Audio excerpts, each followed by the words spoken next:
Bienvenue dans Marque-Page, en compagnie aujourd'hui de Laurence Desbordes du magazine Edelweiss. Bonjour Laurence. Bonjour Yasmine. Ce n'est pas moi qui le dis, mais l'auteur. Je n'ai pas eu d'autre choix que celui de prendre la fuite. Cette phrase pourrait résumer le livre Confessions de ce romancier ? Oui, tout à fait. C'est une histoire qui fait en ce moment les gros titres chez les libraires et puis l'intelligentsia, on va dire, parisienne.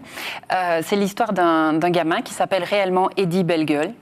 Et il a choisi un pseudo pour écrire parce que justement le livre s'appelle « Pour en finir avec Eddie Bellegueule ».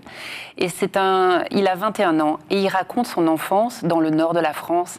Et cette espèce de dichotomie qu'il y avait entre lui et sa famille.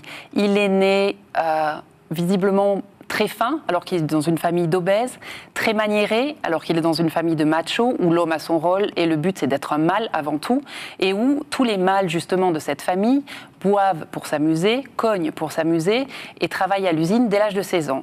Et lui, c'est une sorte d'esthète, homosexuel, il le découvre très vite, et il doit lutter contre cette homosexualité pour être intégré au sein de cette famille, et cette famille qui est extrêmement pauvre. Et puis à l'école, je pense aussi que ça se passe pas très bien. Ça se passe mal, bien sûr, puisqu'on l'appelle la fiotte, enfin tout un tas de gentils mots pour montrer qu'il est différent, alors que lui, il essaye de se raccrocher, il essaye de plaire aux filles, mais il s'aperçoit que lui, ça ne le plaît pas non plus.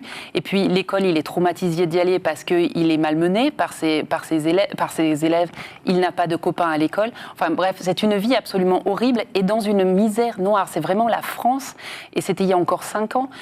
Ce sont des gens qui n'ont pas assez de quoi manger, qui n'ont pas assez d'argent pour éclairer les pièces de la maison dans laquelle ils vivent. Il pleut, ils n'ont pas d'argent pour réparer. C'est vraiment, on a l'impression qu'on est chez Zola, mais non, c'est la France du 21e siècle.